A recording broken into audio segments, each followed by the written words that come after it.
How's it going, guys? Welcome back to Fraud on the Telly. In today's video, we got another tier list, the YouTuber special. You guys seem to enjoy the last Critical Role tier list, so we're going back for round 2, baby. This time, though, it might be a little less controversial, as we're going to be ranking all of the Critical Role villains. As always, if you enjoyed the video or learned something new, make sure you like, comment, and subscribe, as it really does help the channel out. Don't forget to check out some of our other Critical Role content, like our last tier list, as well as our episode breakdowns and theory videos. Let's just get right into the magic, shall we? So as you see, we have our faithful tier list again, with one minor alteration. We've changed the middle tier to just good/mid, as the kids say. We got our host of villains here. I'm sorry if I accidentally left out your favorite villain, or maybe intentionally left out your favorite villain. It was going to take forever if we ranked them all, so I tried to get the most important ones, in my opinion, or the ones that stood out to me the most. For a note, I didn't put the full chroma conclave. I only put Raishan and Thordak. As who really cares about Umbrasyl and Brimscythe? Let's be honest now. As well, keen-eyed viewers might see a villain that also doesn't seem to fit as well. Yes, we're including Asmodeus from EXU Calamity, Brennan Lee Mulligan's Asmodeus, because we freaking have to, guys. We just have to, but more on him later. We're going off in no particular order, starting with everyone's favorite pirate, Mommy Avantika. Avantika. The real sheath to Ford's sword, if you will. I always love when DMs or storytellers come up with villains or antagonists that are kind of like the opposites of your hero in a lot of facets, almost rival-esque in a way. This is what Avantika in many ways was to Ford. Obviously, there was some romance interest as well, but that's not what we're here for. Oh my god, I just realized we forgot Ukatoa. Add Ukatoa in post. Avantika goes in good. Nice and easy. Easy peasy, lemon squeezy. Not much to say here. I'm going to try to keep it a little briefer than the last video, so this video doesn't go over 30 minutes, because, God, I could make it go over 30 minutes easy. Kavarn, Beholder Chan. I think a lot of Critical Role fans may not even know who this character is if you didn't watch the first little mini arc of Campaign 1, which, in my opinion, you probably shouldn't, for many reasons. Kavarn, though, you know, Kavarn was okay, I guess. If I would have made this tier list, like, after Campaign 1, or maybe after Campaign 2, he probably would have gone into mid. But as an introductory villain, he was all right. Basically, a beholder souped up with the Horn of Orcus.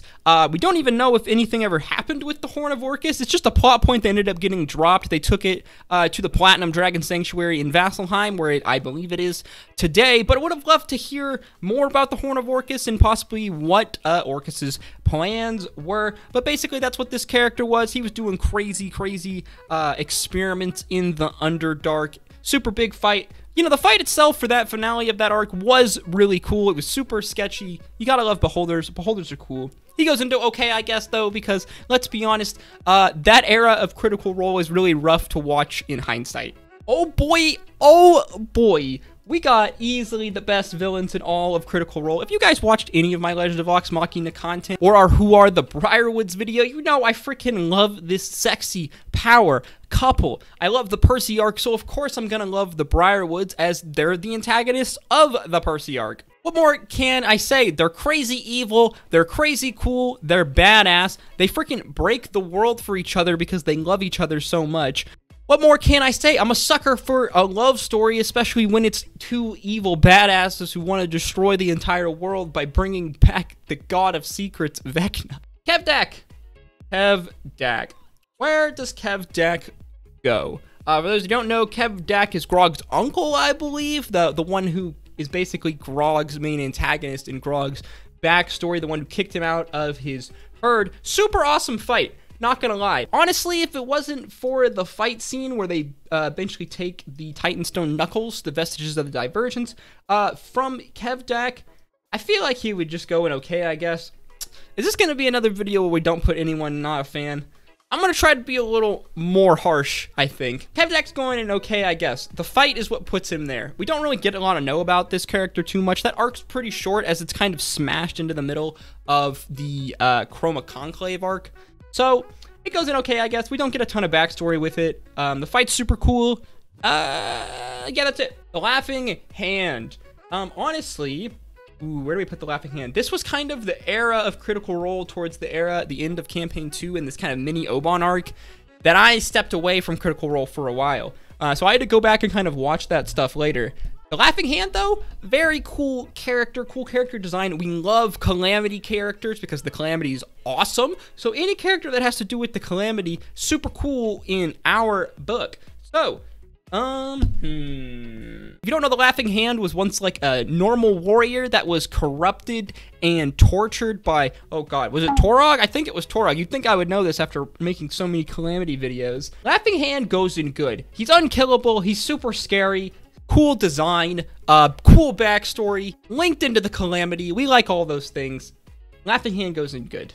Bro, I just blanked on this motherfucker's name. Lorenzo, that's right. It's because I put the Oni picture. I forgot.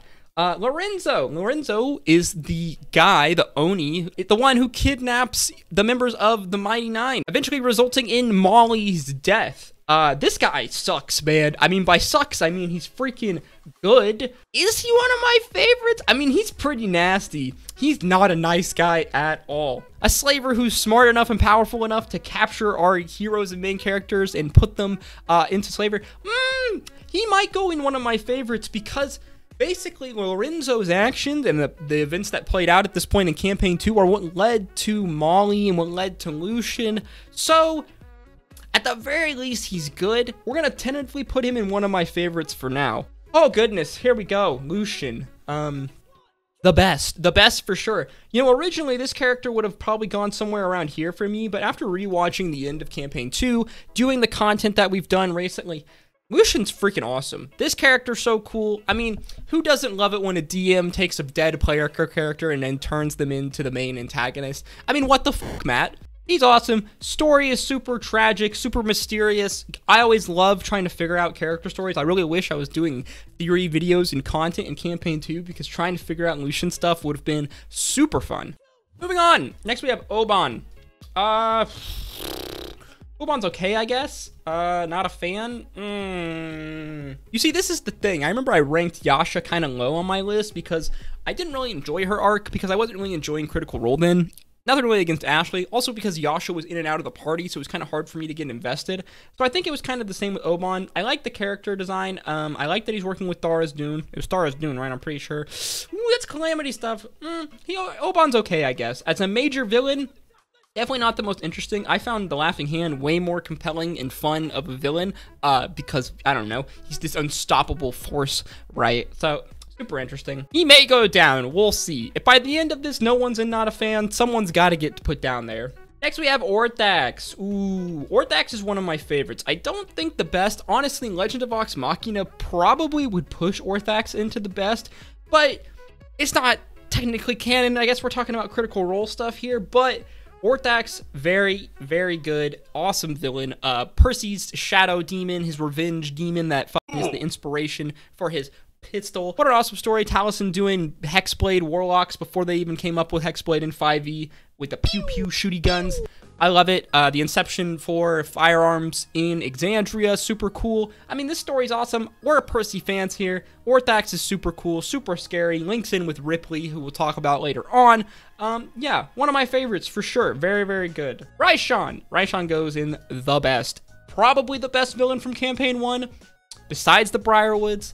Raishan is up there, up there, up there. Super smart, super scary, has a very strong motive as a character, feels like a very fleshed out character as a villain. Probably that's because we got to know her a little better because she was like an ally with the party for a time, right? Because they needed to work together to take down Thordak, even though she was doing her own thing. You already know if you've watched Campaign 1. If not, I'm sorry, spoilers. Why are you watching this video?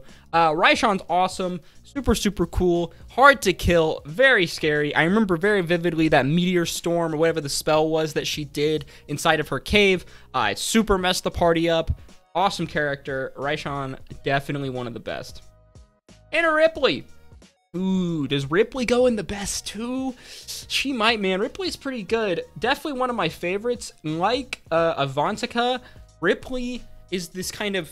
She's the foil to Percy, right? She's the holster to Percy's gun. That sounds really sexual. Super smart, inventor, basically sees Percy's plans and ideas when she's torturing them, and eventually copies him and develops firearms herself and is basically part of the reason why firearms have become so spread by the time we get to campaign 2 and 3. She sucks. Super not cool lady. Eventually, Orthax makes a bond with her. She really just wants to be Percy so bad, doesn't she? Once again, another one of those characters that Legend of Vox Machina makes you hate love even more. Probably easily in one of my favorites, top of one of my favorites, if not breaching on the best. Very, very close. Maybe we'll make a change to this at the very end. Thordak. Thordak goes in okay, I guess. Is that too harsh? Personally, Raishan was the most compelling of all the dragons. Thordak ended up becoming this kind of like elemental monstrosity, more beast than like, you know, like mentally there. I like my villains smart in D&D. Maybe that's just because I want to know their motives and get to know them. What more substance was it to it? It really felt like Raishan was the final boss of the Chroma Conclave, which is how it played out, and it played like that out for a reason. Thordak goes in AK, I guess. At the time, super, super hype. But in contrast and compared with all of our other characters here, Thordak falls really short. IMO. Trent Ikithon. Ooh, Trent is very good. Trent is slimy, Trent is gross. Caleb's basically arch nemesis in campaign 2. Member of Cerberus Assembly who did experiments on these young wizards to try to amp them up. Basically like mind-f***ing them super hard. Caleb's the result of that.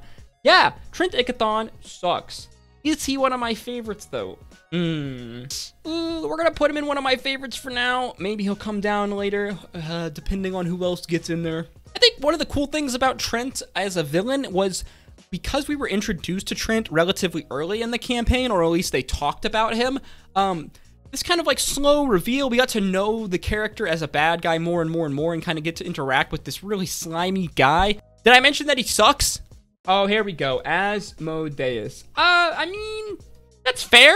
I think that's fair. Brennan gets one entry on the list, so of course he gets to be at the very top because we love Brennan Lee Mulligan here, guys. If you didn't watch EXU Calamity, I'm sorry. Go ahead and skip the timestamp below to the next section. But we're going to talk about Brennan Lee Mulligan as Asmodeus here for a hot sec. This guy did such a good job absolutely f***ing with my head and the head of the audience, basically manipulating Xerxes and our kind of point of view as Xerxes has all these really cool dream interactions with Asmodeus. You know he's the Lord of Lies, but even I got sucked into his lies and the lies that Brennan was telling me, actually making me feel genuinely bad for this character. When he first talked as Asmodeus and he just uses his normal voice, it's like the scariest thing ever. It's so weird. It's so freaky. And then the switch up at the end when he just goes absolutely hard and just completely fucks Xerxes up. Asmodeus is great. Brennan Lee Mulligan is great. Really hope he comes back and does more Critical Role content in the future. Fingers crossed. Vecna! Vecna's good. We love the story of Vecna. I mean, super cool, you know, Stranger Things and all that stuff. But while Vecna felt appropriate for a big, epic, evil boss at the end of Campaign 1, it wasn't the most compelling at times, I guess. I didn't feel the most invested in it at times. But it was still really good. I mean, he very much fits the theme of like a world-ending villain, you know. Vecna's a super classic D&D villain, so you really love to see it done right on the big stage that is Critical Role. For that, he goes in good. Very appropriate, I think, for ending off Campaign 1. I have no problems with that. Vespin Chloras. Yeah, that's right. You thought we could just pull one Brennan Lee Mulligan character? Nah, we put two. Vespin Chloras, he's in the best. This character's Calamity stuff, the start of the Calamity, if you will, super misunderstood. EXU Calamity gives us a crazy greater understanding of the character. I mean, he only has a few lines in the show, but his story is so compelling, and just the intro scenes with Sarah trying to figure out what happened and everything. I love this character. I think his concept is awesome. I love what Brennan did with him. I love kind of the flip on its head. Guys, watch EXU Calamity if you haven't already. What the f*** are you doing? Vokodo. Vokodo is definitely one of my favorites. Very cool concept. I love the mystery element that was behind this whole segment. They were, you know, they arrive on this island trying to figure out what the heck is going on here. Why does everyone act so weird? And there's this strange cult. They literally get taken up the mountain to meet this. I really need to rewatch these episodes. Man, this shit was so good. There's a big crazy reveal at the end, spoilers, that it's freaking Keyleth's mom who's like the head of this like little cult that's formed on this island, and she's been here this whole time because she like came through the plane of water and got popped out here or some shit. Vokodo's awesome. That whole story was awesome. Love it, love it, love it. Okay, me in post, put Ukatoa right here. Ukatoa goes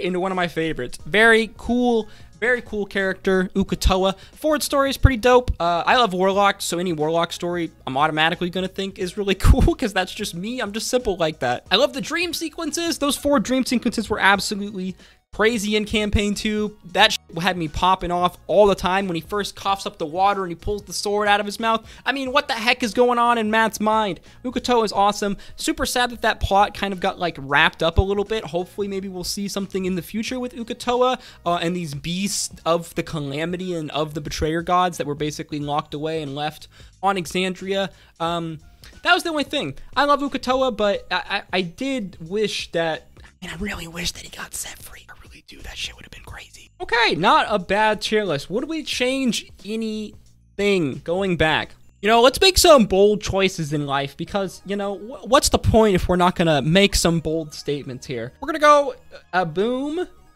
and a boom. That seems fair enough. The Obann story, for whatever reason, just didn't suck me in. Maybe I'll watch it back again and see how I feel at some point. Same with Kavarn, that early stuff. While there is some gym moments in the early episodes of Campaign 1, there's so many problems with it, and it's so not great for obvious reasons. So I think maybe because of that, we can justify putting it in not a fan. Also, the fact that we didn't really get anything more to the Orthax story, which I think would have been really cool to get touched on again, but obviously a ton of stuff happened in Campaign 1, and this was kind of just like a first little, not little, it was a pretty decent chunk of an arc, I guess, obviously before the Briarwood arc came up. So there's my tier list right there. Damn, we were really generous. Yeah, Matt Mercer's amazing at coming up with villains, don't you know? Obviously, Brendan Lee Mulligan is in there as well, as he gets to things right up at the top. Let me know your tier list in the comments below. I'll probably share this on Twitter as well. Go follow me there at fraudonthetele. I don't tweet that often, guys. If I can be honest with you, I can't stand Twitter. So you don't even have to follow me. But I would appreciate if you did follow me on TikTok at Fraud on TikTok. After being banned once, we're making our grand return to TikTok. We're going to post a lot of basically clips from videos on there, as well as probably some stuff of my cats because I love my cats. If you enjoyed the video or learned something new, make sure you like, comment, and subscribe. Let me know what you thought in the comments down below. Let me know your tier list in the comments down below. Thank you guys for 3K subs. Super crazy, not gonna lie. When I first started making videos, I did not expect anyone to ever watch at all. So this is more than I ever actually thought this could happen with this channel. And I hope to see you guys in the next one. Stay safe out there. Peace, love.